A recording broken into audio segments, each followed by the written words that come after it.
The Browns were a quarterback away from being a very good football team, and Jameis Winston can be that guy. But can also be really bad as well, and it's up to Jesse Minter and company to bring that version out of him on Sunday.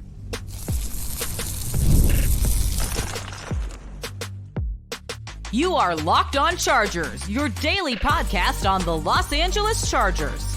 Part of the Locked On Podcast Network, your team every day. What is up, and welcome into the Locked On Chargers podcast. I'm your host, Daniel Wade, joined as always by my co-host, David Drogemeyer, and we've been covering the Chargers now for 9 seasons together, but this is our 7th year as the host of the Locked On Chargers podcast, bringing you your team every day. Thank you to everyone out there for making us your first listen today, and to make sure that you never miss the show, go subscribe or follow for free on the Locked On Chargers YouTube channel and listen wherever you get your podcast from. David, what do we got today? Well, the new Browns quarterback, Jameis Winston, has a 5,000 passing yard season under his belt, but he also has a 30 interception season to boot. And guess what? It was the same season. He is a gunslinger. He is a guy that will put the ball in harm's way. It is up to the Chargers to force him into making bad decisions. And on the other side, it's all about giving Justin Herbert time. Do not let Myles Garrett wreck this game. The Browns have one of the highest pressure rates in the National Football League. If you want to win this game, you got to protect Justin Herbert. Then we're going to finish with our game and bold predictions. Absolutely. I mean, it's always about protecting Justin Herbert, and Myles Garrett is one of a few guys that can absolutely take over a game in this league. But today's episode is brought to you by Game Time. Download the Game Time app, create an account, and use the code LOCKEDONNFL for $20 off your first purchase. David, usually we start things on the offensive side of the ball, but for this game specifically, I do think it has more to do with the Chargers defense and them putting together a good game plan against a team that looks a lot different with a brand new quarterback that they only have one game on of film this year. And that's Jameis Winston. And truthfully, I wish Deshaun Watson hadn't have gotten hurt just so he could start in this game, because I do think if it's Deshaun Watson, I think the Chargers win this game easily, honestly. Now, it becomes a lot closer. And I do think this is a game the Chargers should be worried about and cannot overlook. And I think that if they want to win this game, it starts by making sure the version of Jameis Winston that played last week does not show up this week, because he absolutely torched the Ravens defense. And for the Chargers, they have to make sure the other side of Jameis comes out, because with Jameis, there's always an angel and a devil on his shoulders. There's been many, many games in his career where he's listened to the devil. Oh, yeah. There's no question about that. The thing about Jameis Winston, Daniel, is he's one of the last true gunslingers that are out there in the NFL. He will try to fit the ball in the smallest of windows, and, he really trusts his arm. He doesn't have a ton of mobility, so, this is a guy that's going to get out in shotgun, and he's going to let it rip. He's going to throw it all over the football field, and it's going to be up to the Chargers to get pressure on him, get in his face, force him to make mistakes, and he has made a ton of mistakes. I think we should help Jameis Winston really get to a major career milestone. Jameis Winston is 1 interception away from 100 career interceptions, and I think it would be great if the Chargers defense bestowed that wonderful honor upon his career in this game on Sunday. Yeah, it's huge, man. Not only, could your offense use some help, because I think the Browns defense is probably better than it has shown, and I think the Browns offense is definitely better than they showed you last week. It's hard to know what to take of it, though, right? Because Baltimore doesn't have the defense post Mike McDonald that we're used to, right? They're 26th in points per game, and they allow the most passing yards in the league. So if there was ever a defense for Jameis Winston to tear up, it would be that one. And even in that game, he threw the game-losing interception. The game-sealing interception was in the hands of Kyle Hamilton, and he just straight dropped it. So he should have had a touchdown and an interception in the last game, 2 turnovers. And he goes up against this Chargers defense, which has allowed the 9th fewest passing yards and has allowed as many passing touchdowns, 6, as they've had interceptions. But they were not able to turn over 2 poor quarterbacks last week, were the Chargers. And I think that in this game, it's up to Jesse Minter to trick Jameis Winston. He will say F it and just start throwing the ball, especially if you can confuse him a little bit. He had 3 20-plus yard touchdowns last week, but he's also a guy that can single-handedly win you a game or single-handedly lose you a game. David, where else would you go as far as keys for the defensive side? Well, that's kind of going hand in hand with making bad Jameis come out, is pin your ears back. I mean, the thing with Jameis Winston is he doesn't have a ton of mobility. He can't really get out of the pocket. He's not going to really extend plays. He's not going to be a running quarterback. So you don't have to be as disciplined as you have been the last couple of weeks with quarterbacks that have been more mobile. That's not the case here. So the pass rushers, Joey Bosa, Khalil Mack, Thule, Morgan Fox, all these guys need to pin their ears back and go let it eat. Absolutely. There's some opportunities against these tackles who, have given up 3 and 4 sacks apiece to really, go out and make your hay and go really, make your mark on this game.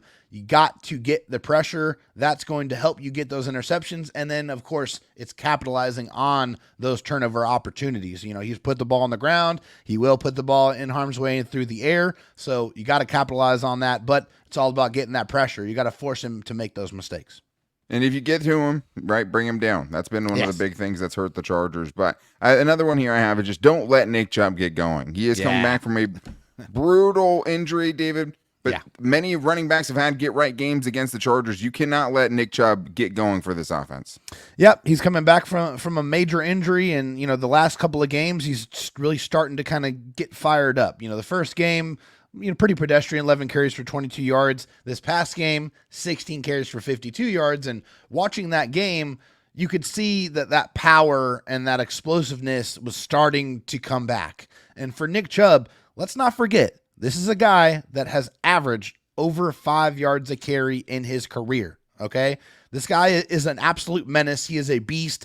At his best, he's one of the best running backs in the NFL. You cannot take this assignment lightly at all. The Chargers did not tackle well against James Conner, who is another physical running back. Jesse Minter talked about how he was not pleased with that performance. Well, here's another opportunity to go up against another very physical running back, a guy that can carry defenders, a guy that can make you miss and run through you. He can do it all. So you have to respect that ability. Just because you haven't seen it yet this year doesn't mean you might not see it on Sunday. So you cannot let that man get going, because if he does, this will be a very ugly football game for the Chargers. Agreed, and they've gotten low-key bullied, right, over the last 3 weeks. I mean, over the last 3 games, the Chargers have allowed every team to go over 5.5 yards per carry, over 5.6 yards per carry, and over 110 yards. They've gotten bullied. And Nick Chubb, it hasn't happened for him yet. It will happen. He's going to do it, right? He's that good. Yeah. Denver and New Orleans, you won those games because their quarterbacks couldn't take advantage of them bullying you on the ground. Yeah. The Chargers are really good in run defense the first few weeks of the season. It's been pretty poor over the last 3 specifically. That has to get solved. If Nick Chubb goes off and you let Jameis Winston, right, you don't even know if they're running or passing, you put him in these advantageous situations, it could be bad. Anything else you want to touch on before we get into the offensive keys here? Yeah, so I guess the last thing on the defensive side for me is to make sure that you're playing very, very tight coverage. I mean, look at these wide receivers that, caught balls from Jameis Winston last week. About 4 of them had 60-plus receiving yards, including the tight end David Njoku. So they are really spreading the ball around, so you're going to have to play some very tight coverage. Don't let these guys get a lot of space, because Jameis Winston will fit it in that window. So, make sure that you're clamping down on these guys, get into those 3rd and long situations to let your pass rushers get you off the field. Yeah, and I think that just goes to, hey, this young secondary has to step up, right? I mean, we're still waiting for that game where it seems like they're 5th-round rookies. But going into this one, Christian Fulton hasn't practiced all week. Yeah. So you could be looking at a lineup that's starting Cam Hart and Tarheeb still on the outside and Jasir Taylor on the inside. Jasir Taylor's played pretty good. The rookies have played very well. But when you're talking about 4 different receivers that are threats in this game, you need all these guys to step up. You need Derwin James to step up. I'm looking for a heavy dose of Elijah Molden in this game, too. Yeah. I do not want to see that snap count go back down to what it was in the game before that, right? I think a lot of Elijah Molden and a lot of these rookies having to step up and face a good challenge, because they do have 3 legitimate threats, like you said. I mean, 4 different guys went for over 60 last week. 3 receivers went for 70+. Yeah. Elijah Moore, Cedric Tillman, and then the former Bronco Jerry Jeudy. So all these guys have to step up. There's not one guy you can say go take away. Amari Cooper's not there anymore. It's not as simple as, hey, go stop this one guy and you're going to slow down their offense. All of these guys are going to have to step up for the Chargers to have a good chance in this one, because if they don't, Jameis Winston can put up 334 passing yards and 3 20-plus yard touchdowns. So they have to get it together. But offensively, I think it's important for the Chargers to keep finding the explosive plays, and they should have a guy named DJ Chark coming back this week And then other than that, find a way to not let Myles Garrett take this game over. He is a game wrecker. He's a game-changing type of player. If you can stop Myles Garrett, you're probably going to have a good day offensively. So we're getting into all that and more in today's Locked On Chargers podcast. First, though, I need to tell you guys about Game Time. If you're trying to get to the next Chargers home game, you better go to Game Time to make sure that you're going to get the best price. And the other great thing about Game Time is they have Game Time Picks. And it's a new feature that makes getting tickets for your favorite live events even easier. Game Time Picks filters out the fluff to show you only incredible deals on great seats so you don't have to waste time searching through thousands of tickets. Also, you can toggle the all-in pricing, one of my favorite features on Game Time, which means there are no surprises at checkout when you toggle that. The price you see is the price that you're going to get, and that makes all of the difference. And you also get the Game Time guarantee, meaning if you find tickets in the same section in a row for less, Game Time will credit you 110% of the difference. You can literally take the guesswork out of buying tickets with Game Time. Download the Game Time app, create an account, and use the code LOCKEDONNFL for $20 off your first purchase. Terms apply, but again, create an account, redeem the code LOCKEDONNFL for $20 off. Download Game Time today. What time is it? Game Time. I also need to tell you guys about our friends over at 5 Hour Energy, and they know that being a passionate football fan isn't just a hobby. It's a way of life, and it takes a lot of energy to power you all day through tailgates, touchdown celebrations, or an agonizing second overtime. That's so true. Tailgating, that's a long day in Thunder Alley if you're out there, which is why they've created the Stand the Fan 5 Hour Energy Shot with a special flavor called Fan Fuel. The energy shot made for super fans like you, the fans who are the first in the parking lot and the last to leave. We see you. You know what gave me some Chargers fan fuel this week? Watching Justin Herbert play maybe the most animated game we have ever seen from him. Give me that fan fuel in my veins. Hyping up his teammates after lowering the shoulder on Tyrann Mathieu. Also the head nods after the game-sealing touchdown to Ladd McConkey. That was awesome. Get to see the nice beard trim. No more second half scoring droughts. We're talking about that. 5 Energy knows no matter what team you root for, being a fan requires heart, soul, and a whole lot of energy. Whether you're prepping for the big tailgate or ironing your jersey, your game day to-do list is always a mile long. That's why you have the limited edition Stand the Fan 5 Hour Energy Shot here to help you keep fueled throughout the season. What's your fan fuel this week? Whatever it is, do it with a 5 Hour Energy. Available at 5hourenergy.com. Shipped nationwide. Dave, let's get into the offensive keys for success here. And when you're talking about going up against this Browns defense, it's not the numbers you would expect when you're looking through the ranks of the Browns defense. And it's another thing where it's like it's hard to gauge their offense because it's Jameis Winston now. Only one game of tape where he looked awesome, right? The defense, you know they have Myles Garrett. You know they've just been a great defense. The problem is the other offense was so bad with Deshaun Watson that it put this defense in a ton of really, really terrible positions, which I think kind of inflates their numbers. I think they're probably a little bit better than they seem. We know they have players, right? We know they have Myles Garrett. We know they have Greg Newsome. We know they have JOK. They have a ton of guys that can make a difference. They're really banged up, though. It doesn't look like Denzel Ward's going to play in this game. Doesn't look like Jeremiah Owusu-Koramoah is going to play in this game. So, to me, it starts with, obviously, Myles Garrett, the freak of nature, the rematch between him and Rashawn Slater. Because Rashawn Slater, I remember circling that one when he was a rookie. The game where he gave up the most sacks was against this Cleveland Browns team, against Myles Garrett. So, to me, David, when you have a player like that, when you have the issues the Chargers have on their offensive line, stopping Myles Garrett, limiting Myles Garrett even, right, slowing him down a little bit, I think is where you have to start. Because I think the tackles will be okay, right? He usually rushes on Rashawn Slater's side. Right. What scares me is if they start letting him walk around and start running through the B gap and start running through the A gap. He hasn't done that a lot this year. I was surprised when I watched him. He was basically off the edge. Stunts and things like that. Definitely something that concerns me. But if you can slow him down, David, with the guys they're missing, I think you're going to have a good shot to have a big day offensively. Get your popcorn ready. This is one of those matchups that you want to watch when you put on the game on Godzilla versus Sunday. King Kong. Exactly. Oh, yeah. Yeah, these are two absolute mammoth players at their position. Rashawn Slater is playing like an all-pro this season. He's been fantastic when he's been on the field. It's been unbelievable to watch. Really got to appreciate it because he should get a second one this year. If he keeps playing like this, he should get a second all-pro nod this year. I'm serious, man. Like he's been otherworldly and it's been great. You know, we've been watching the Chargers for 25 plus years. We've seen a lot of bad left tackle play. Bad tackles in general. Really got to appreciate who the Chargers have at both tackle positions. But because the Browns like to get pressure. They generate the number one pressure rate in the NFL.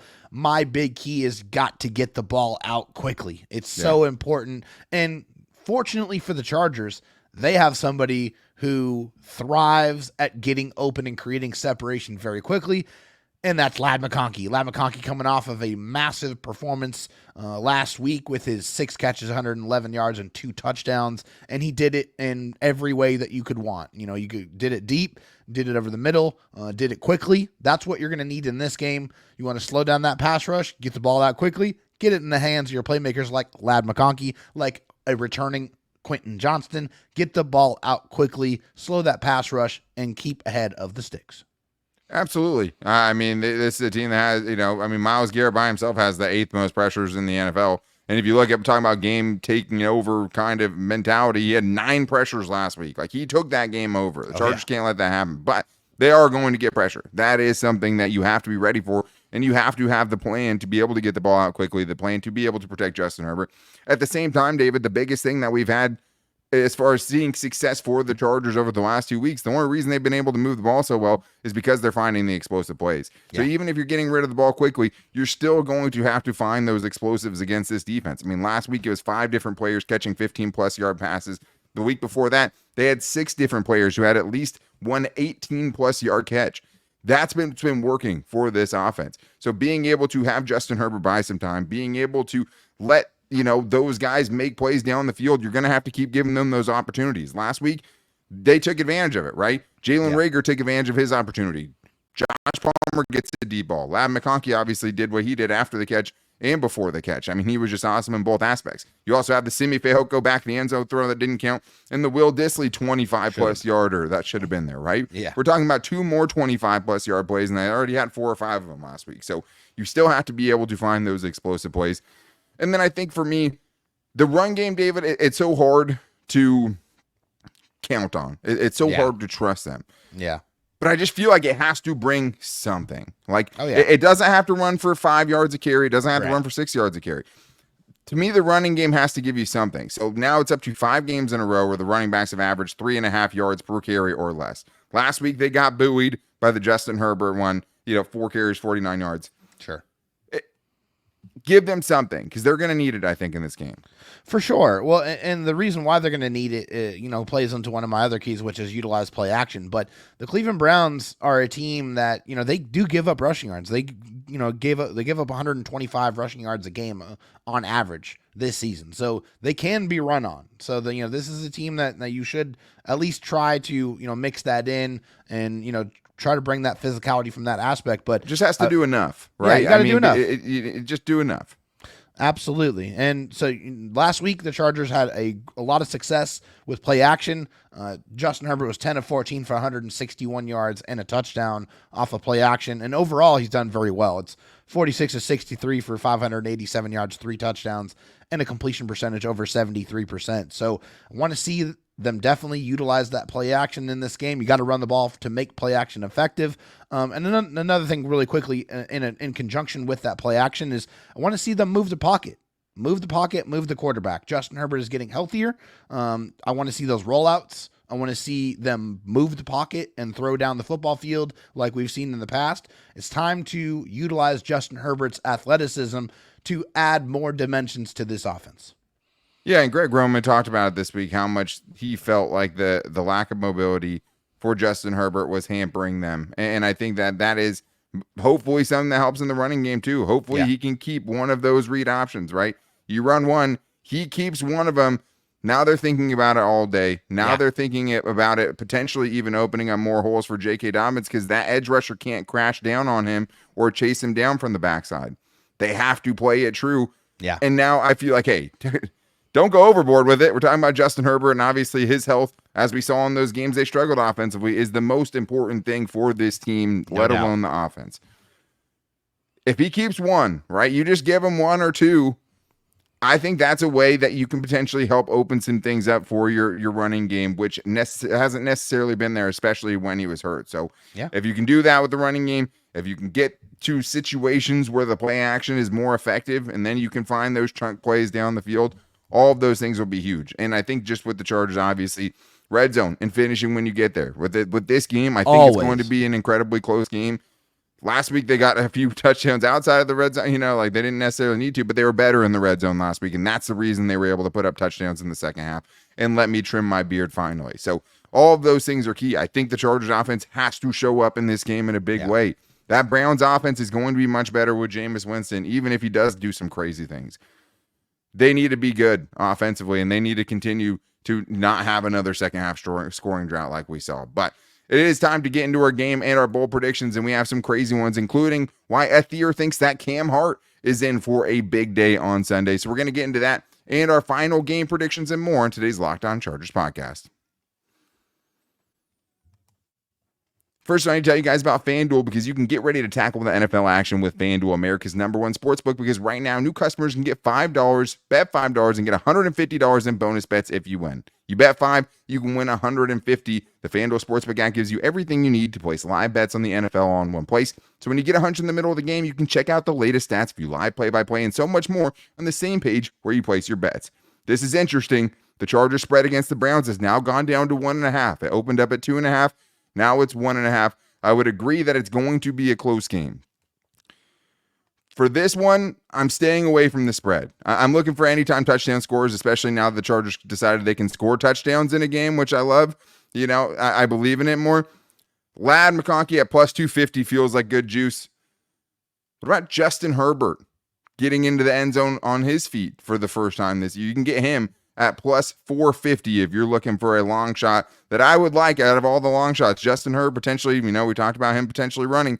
Maybe that's a way they keep the red zone offense looking better. But all you have to do, visit FanDuel.com to join today. You'll get started with $150 in bonus bets when you win your first $5 bet. That's FanDuel.com. Never waste an opportunity. Never waste a hunch. Make every moment more with FanDuel, an official sportsbook partner of the NFL.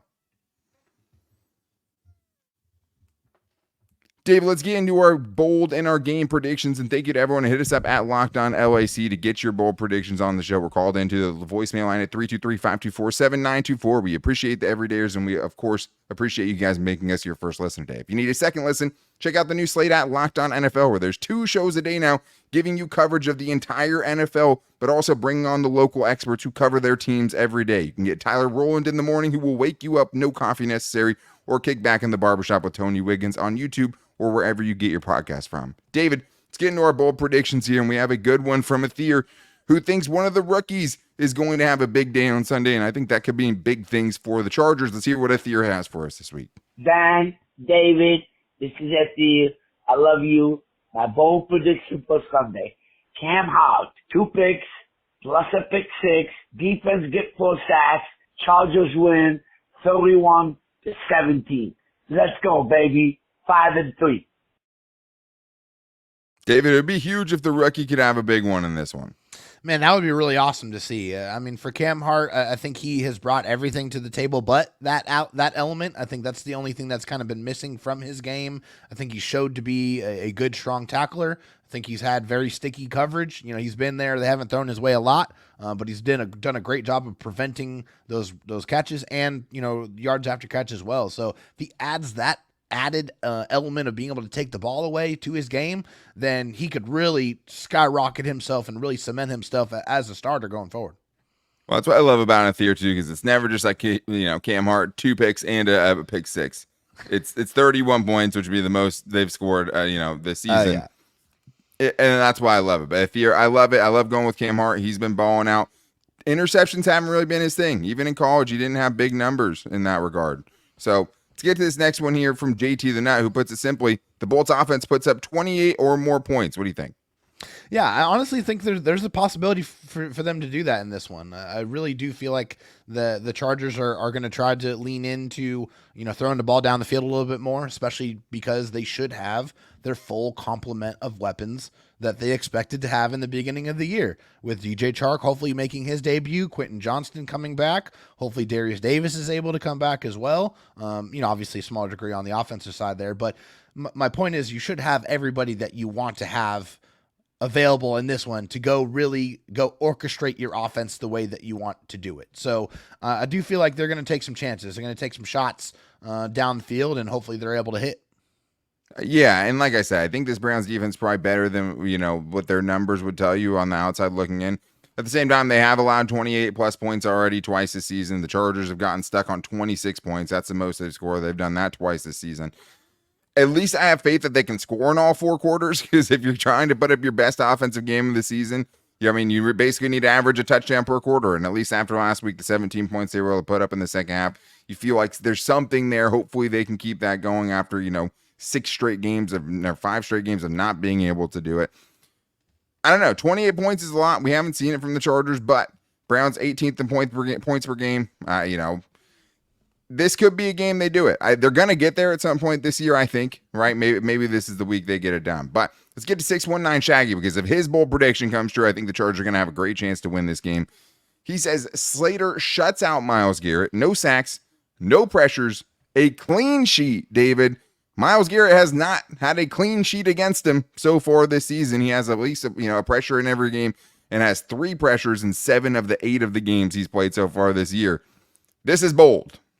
Yes, it is bold. And yeah, hey, like we talked about earlier, Myles Garrett had 9 pressures in the last game, but he has not had a sack in his last 4 contests. So I think this is a game that Rashawn Slater has had circled, right? He wants to get his get back. I feel like he feels like he is a dominant pass protector. He's a guy that is going to keep everyone away from Justin Herbert. And, he thrives for these type of matchups. This is mano y mano. This is A versus A.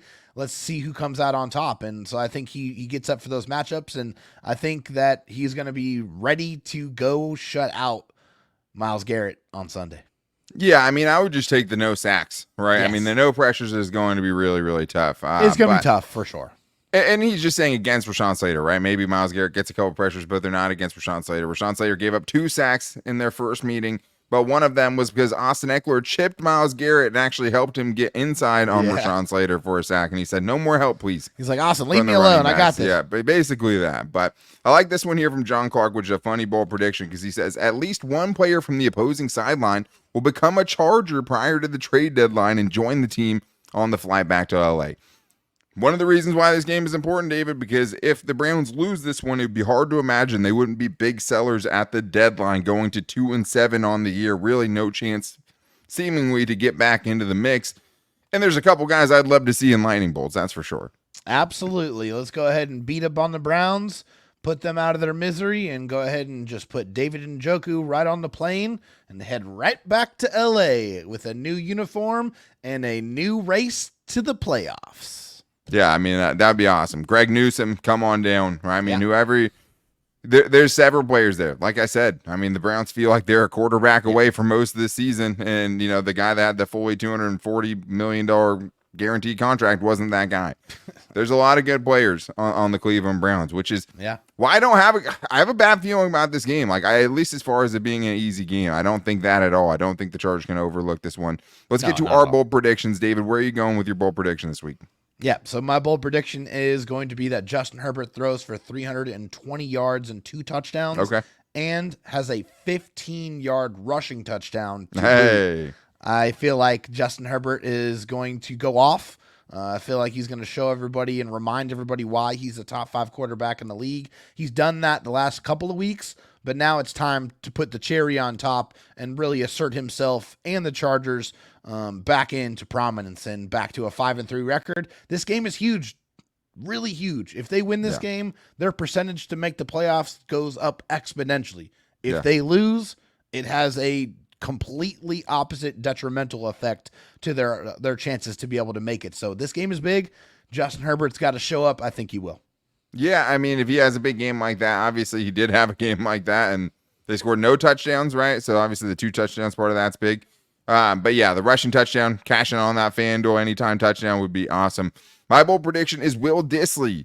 I have Will Dissly going 10 catches for 100 yards in his first touchdown of the season. So like you talked about earlier, I think Greg Newsome's going to get some Ladd McConkey. I do think the Chargers are going to be trying to get the ball out of their hands quickly. And when they've done that this year, it's been Will Dissly, who's been that safety valve for this offense. It wouldn't surprise me at all for him to see a lot of volume in this one, and a game where they have some guys that can get after it. So, David, Close game, in my opinion. I'm really not sure where I'm going to go as far as who's going to win this one. This is one of the hardest ones for me to pick all season because of the amount of variables that are in it. Do you think the Chargers are going to pull this one off in Cleveland in a tough place to play? Yeah, I mean, I always thought this was going to be a tough game on the schedule when I saw it at first. Obviously, as every single year, the elements you would have thought the great changed. running attack, great defense, they're going to be hard. I'm not afraid of Deshaun Watson, and it's like a totally different feeling now, though. Exactly. Yeah, always new challenges, man. Every single year, there's always teams that make you change your mind on how you look at them, and I think the Browns. With Jameis Winston under center, this is another game that you definitely can't sleep on this team. It's a must-win for them, man. It's dangerous. A must-win for them. They have a lot of weapons on each side of the ball. The Chargers need to show up and win this game. I feel like they will. I do think it's going to be a low-scoring game. I'm going to go 24-17. Okay. Chargers win. I just don't think that anyone is going to be scoring more than 20 points on the Chargers, at least haven't at this point in time. And I don't think Jameis Winston's going to be the guy to do it. I think that's super fair. For me, it was more about like the margin. Like, I think the Chargers offense can do enough. I think they can get over 20, and that would win them every single game they played this year because their defense hasn't allowed 20. But I do think the Browns offense is sneaky, and I do think the Browns offense is gonna do well in this game at times. But I think they're also gonna help the Chargers offense do well at times too. I think they will be able to move the football though, and we've seen teams move the football against this Chargers defense. I do have the Chargers pulling this one out. I have the Chargers 24, the Browns 23. I think it gets weird late. I think the Browns make it close, and I think it ends up being a 1-point game, which is why I was saying I'm staying away from the spread. I don't think there's any way we're escaping some cardiac problems in this game potentially, David. It feels like it's going to be a Chargers game that we've experienced many times. So thank you to everyone for checking us out this week. Thanks to everyone. A happy Halloween to everyone who did Halloween. I had my first Halloween with Dylan. It was awesome. I'll show you guys. There's the before and there's the after. So as you can say, it went great. But thank you guys as always for checking out the show. It is a 10 a.m. Pacific time game. And that means we, of course, will be back with you guys for the live post-game show later on Sunday. So make sure you guys don't miss it. Go subscribe or follow for free on the Locked On Chargers YouTube channel and listen wherever you get your podcast from. You guys can also check out the Locked On Chargers postcast where you can get right after the game instant reaction from the crew over there because they're doing a really good job, and that show gets better every single week. So make sure you guys check that out. And you can also make sure you never miss the show by following us on all of our social. You can find us on Twitter at LockedOnLAC, on Instagram at Locked On Chargers, and our Locked On Chargers Facebook page. But, David, big game this weekend. If the Chargers can get to 5-3, that would be really awesome with the game against Tennessee coming up after that. So get the job done. This is a game, a hard-nosed game in Cleveland. You bring Jim Harbaugh in to win. So hopefully we're talking about a great post-game show on Sunday night. But until then, guys, take it easy and go Bolts.